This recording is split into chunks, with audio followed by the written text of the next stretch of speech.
চাকরি খেয়ে দেবে? চাকরি শেষ। আচ্ছা দেখো, এখন আমরা 6 নম্বর প্রশ্নটা করবো। 6 নম্বরে কি আছে?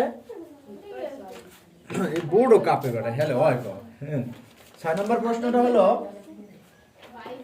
a ইকুয়াল টু x যেন x জোড় সংখ্যা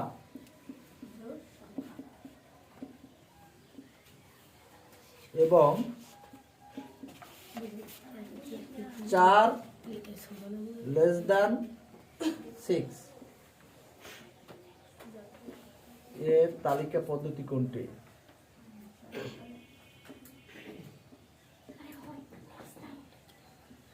এর তালিকা পদ্ধতি কোনটি? তার মানে এটাকে তোমাকে তালিকা পদ্ধতিতে বের করতে বলছে না? অপশন ক নাম্বারে 5, খ নাম্বার 4 6, গ নাম্বার 4 5 6 আর ঘ নাম্বার ফাঁকা আছে। এটার অপশন কত হবে? আগে তো তোমাকে এটা বের করতে হবে নাকি? এখন এখানে বলছে কি জোড় সংখ্যা, আর সেটা হলো 4 এবং 5 এর মাঝে। 4 আর 5 এর মাঝে আর কোনো জোড় সংখ্যা আছে? আছে একটা সংখ্যা। কোনটা? 5। 5 কি জোড় না বিজোড়?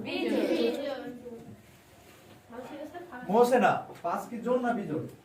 বিজোড়। বিজোড় না? বুঝলি কেমনে? দেখে তো কইলি। আচ্ছা ওকে, তাহলে এর মাঝখানে কোনো জোড় সংখ্যা নেই। 4 আর 5 এর মাঝখানে কোনো 4 আর 6 এর মাঝখানে কোনো জোড় সংখ্যা নেই, এজন্য এটা ফাঁকা সেট হবে। এখন তাহলে অপশন কোনটা সঠিক? এটা ঘ নাম্বার না? এগুলো আমরা পারতেছি।